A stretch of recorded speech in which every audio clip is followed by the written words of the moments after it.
out this terrorist activity to persecute Christians, and that person came to know Christ, would you let them stand in the pulpit here? What if somebody looked at a beautiful woman, sort of looked through the window, and she was taking a bath, and he lusted after her, and he went and invited her out on a social situation and had sex with her and fell madly in love with her and arranged for a hit man to kill her husband so that he could marry her, and he married her? Would you let that person stand and speak in this pulpit? Well, we just excluded the Apostle Paul and David. My point: God heals, God forgives, God cleanses, and gives those who follow Christ a brand new, fresh beginning. That's the gospel. That's the good news. We don't cancel out people. We say, come to him for his healing, forgiving grace. So Paul takes these first 6 chapters, and it's almost a shotgun approach. He deals with this, with this, with this. And in the 7th chapter, remember the context, he's answering specific questions that the church had asked him as their founding pastor. And then he gets to chapter 7, and look what he says. And now concerning the things of which you wrote to me. It was about time. He said, now I'm going to answer those specific questions. And then he begins in chapter 7, and he deals with marriage, with singleness, and with divorce. The first thing Paul talks about in 7 is marriage. Listen to it. It is good for a man not to touch a woman. Nevertheless, because of sexual immorality, let each man have his own wife, and let each woman have her own husband. Let the husband render to his wife the affection due her, and likewise also to the wife to the husband. The wife does not have authority over her own body, but the husband does. And likewise, the husband does not have authority over his own body, but the wife does. Do not deprive one another except with consent for a time, that you may give yourselves to fasting and prayer and come together again, so that Satan does not tempt you because of your lack of self-control. But I say this as a concession and not as a commandment. Let me stop here and help us understand 7. Paul is answering specific questions, okay? We don't know exactly what the questions are. We surmise, and therefore you can take a verse here and you could say, the Bible says a man is not to touch a woman. And somebody would take that and say, boy, this is what God says in his word. In context, we have to understand things. He's talking about the body. And he's talking about the body in the culture of Corinth in that day. For example, there's a whole understanding of the body that the body is a morally neutral zone. What does that mean? It means that the body doesn't mean anything. The important thing is the soul. What is the soul? It's everything that's not flesh. Get that. Everything about you and about me that is eternal, that is not flesh, that is your soul and that is my soul. This body is not made for eternal existence. You got it? So what he's saying here, there was a whole philosophy that the body is a moral neutral zone, therefore you can do anything you want to do. And that's hedonism. Sex anywhere, anytime, consenting adults, we've heard that. There's that hedonistic view of life. The body is neutral, doesn't make any difference. Only important thing is the soul. And the other extremity is that the body is a evil zone. An evil zone. The body is so evil, you have to practice celibacy. Celibacy. No relation with the opposite sex. That's the two extremes. Celibacy or promiscuity. Now, that was the culture. Now, understand what's happening. These people come from all over the world, all kind of view of marriage and sex and relationships, and Paul is trying to establish and saying, you've got two extremes in the church. Some are celibate, and some are hedonistic. And then he comes and says, what happens in intimacy, in marriage, body and soul come together. That's the magnificent view of physicality in marriage and sex in marriage that you have in the church. And that's the beauty of a Christian marriage.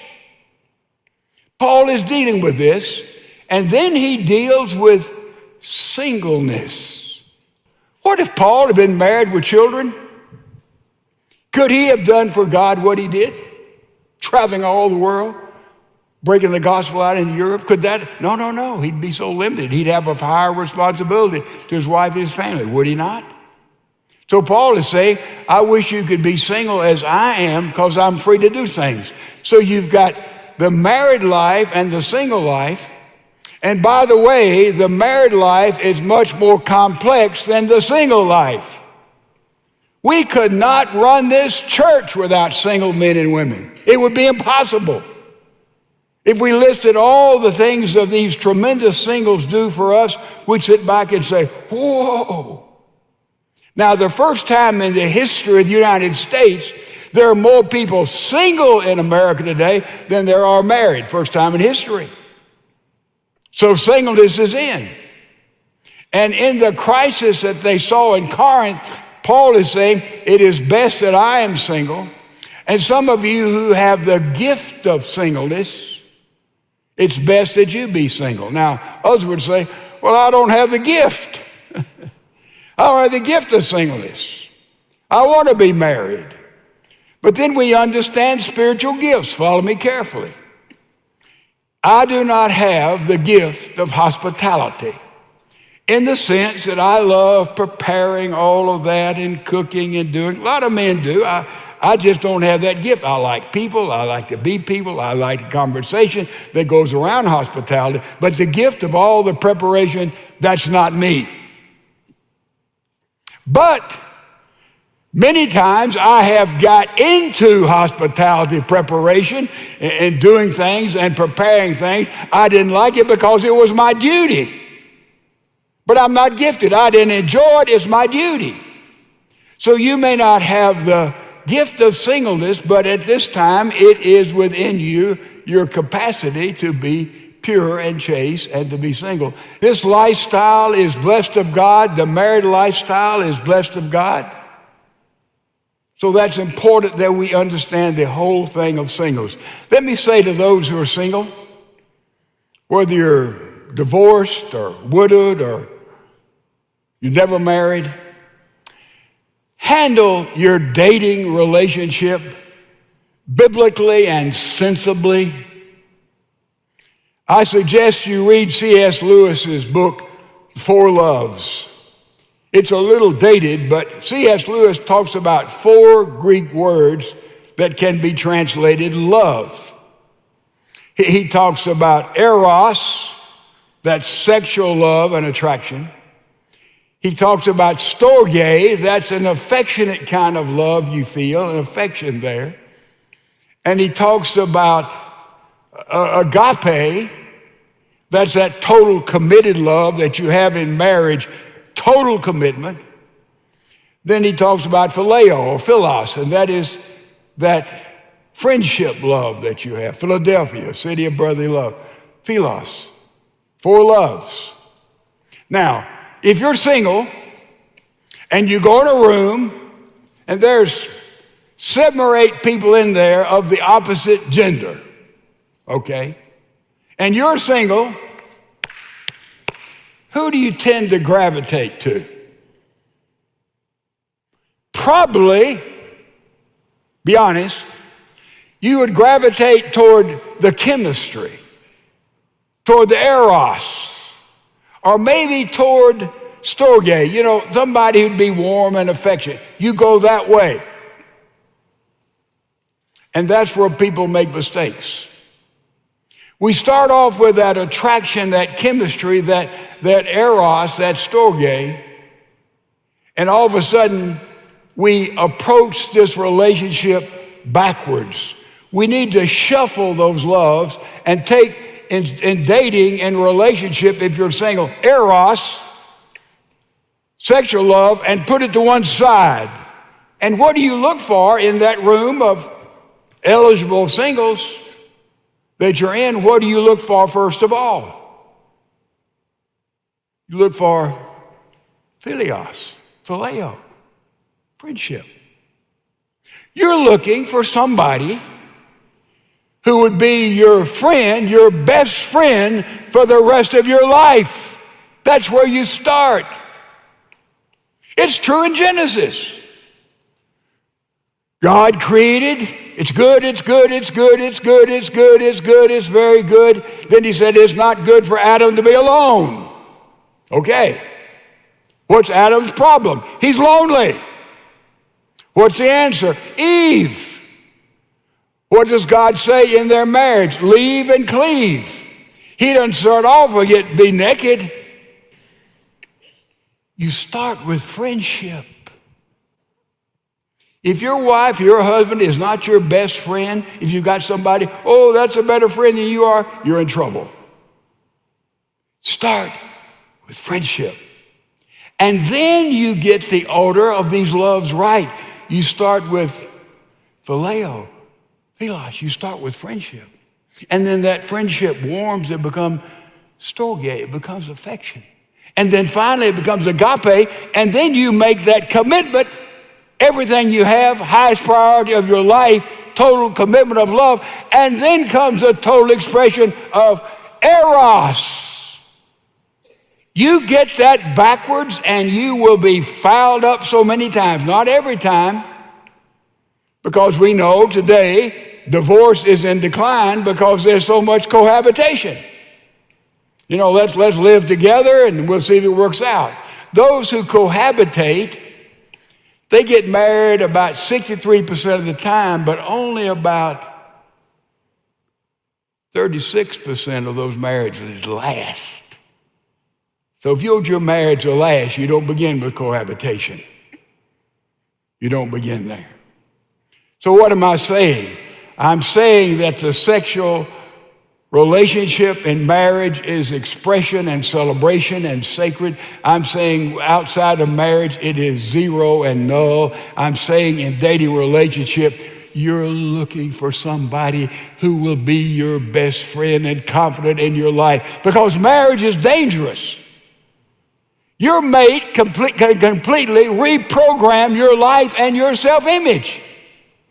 If you get married and you think, I'm fairly intelligent, and your wife and husband says, you are stupid, you just can't think clearly, that mate is reprogramming you. And they can reprogram you positively or negatively. They can say, man, I think that you have this and you didn't know it, and it works both ways.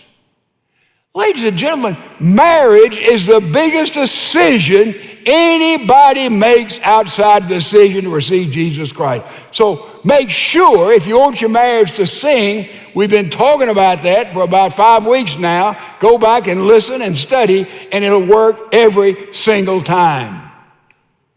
We talk about singleness. Then we talk about divorce. And what happens in divorce is a devastating thing, because remember, I've already told you, what is divorce? It is suicide. Two become one and that one dies. That's divorce. It is suicide. So we look at the Bible and we say, what does God say about divorce? And I want you to see, God says there are three areas in which God speaks clearly about divorce in several different passages. Number one, Jesus says, the Pharisees ask him about divorce, trying to trap him between the two extremes. Remember the extremes of that day? In Roman culture, for 500 plus years, there was not a single divorce in the Roman Empire. Then any record is kept, and they keep records about everything. Did you get that? 500 years, no divorce in the Roman Empire. Why? The father was King Kong. The father determined everything.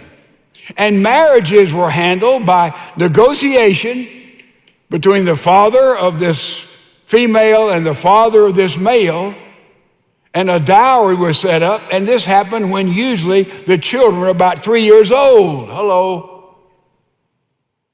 And I will give you my daughter when your son comes of age, and I will give you this dowry, this amount of money to take care of her and keep up with her. And there is where the negotiation took place, right there.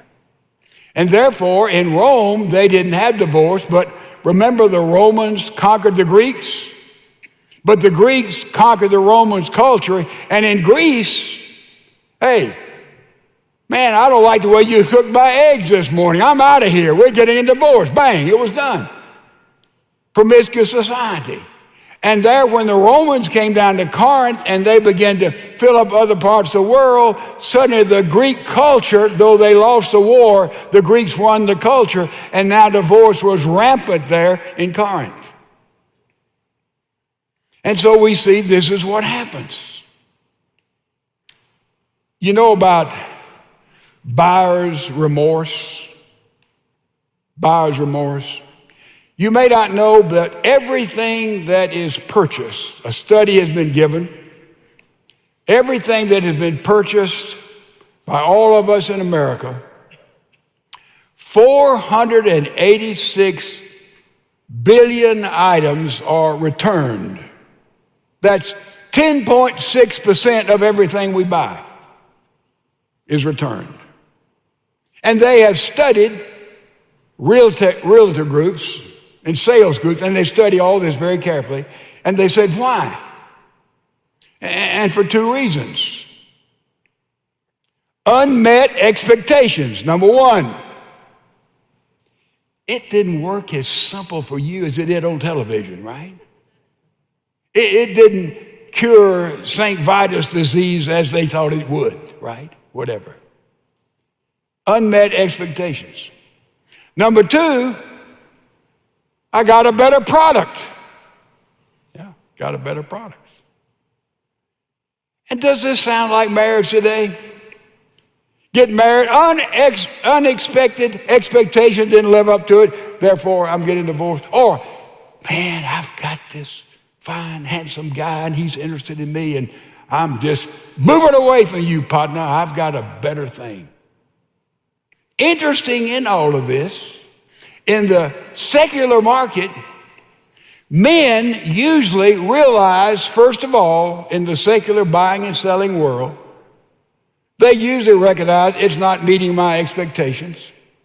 And they usually exercise, you understand there's a better deal. Men are fast at that, but men rarely, compared to women, want a refund. They don't send it back. Women, man, they send it back. They want a refund. And the same way in marriage relationships. Women file for divorce many times more than men do, though men realize the expectations are met and, man, there may be a better one, or a cuter one out here, a richer one out here. Interesting. Just like in divorce in ancient days, I'm sending her back, and here's a dowry that I gave you in the first place. Divorce is deadly. Biblical grounds for divorce. Number one, the Pharisees asked Jesus, what about divorce? Jesus says, no divorce except Matthew 19, for porneia, for sexual, for adultery. But the Pharisees wanted to trap him. They said, ho, ho, ho, wait a minute. Moses said all you had to do is get 2 witnesses and give a certificate and you're divorced.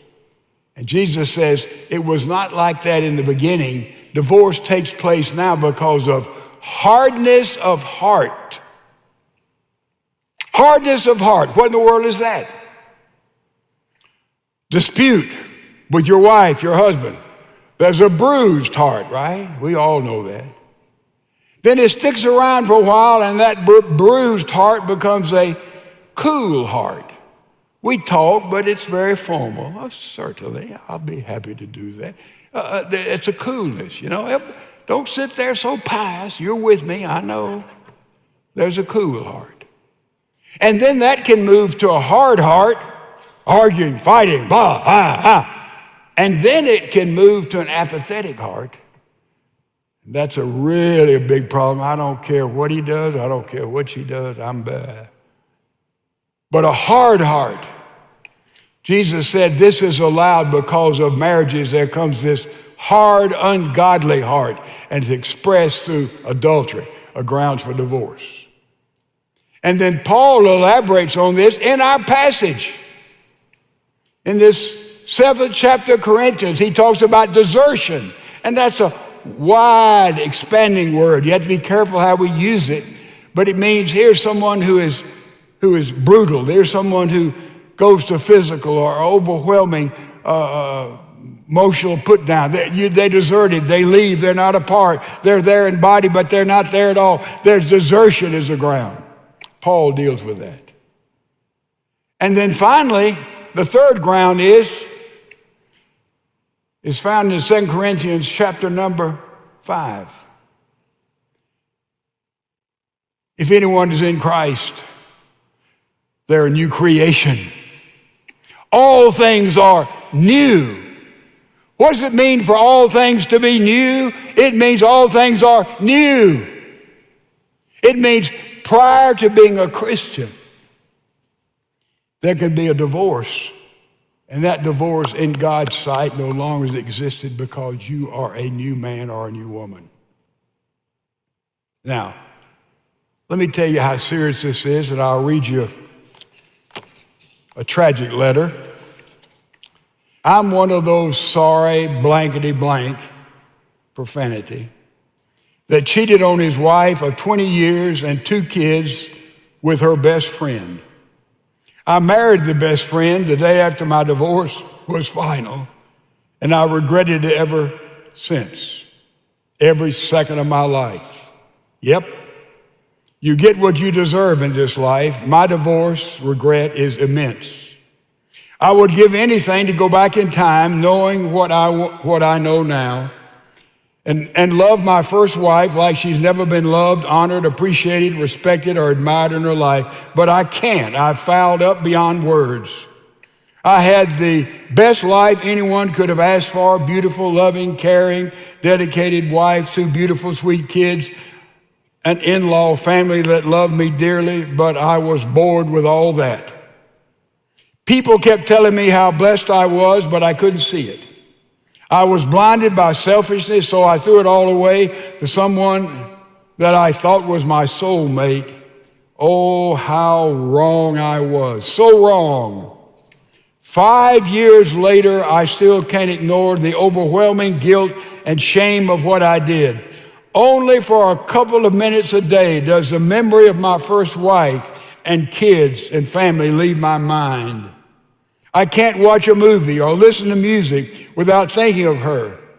See, I was already married to my soulmate and my true love, but I threw her away. Oh, if only life was like the movies, where sometimes we get second chances. I can't put into words how much pain I feel, but I know it pales in comparison to how I broke my wife's heart. I'm so sorry, sweetness. If you ever read this, I'm so sorry, so very, very sorry. The irony of what I've done is this. I've broken my own heart. Anonymous. Now, folks, don't let divorce define your life. Whatever. Guilty, not guilty, whatever. God in Jesus Christ heals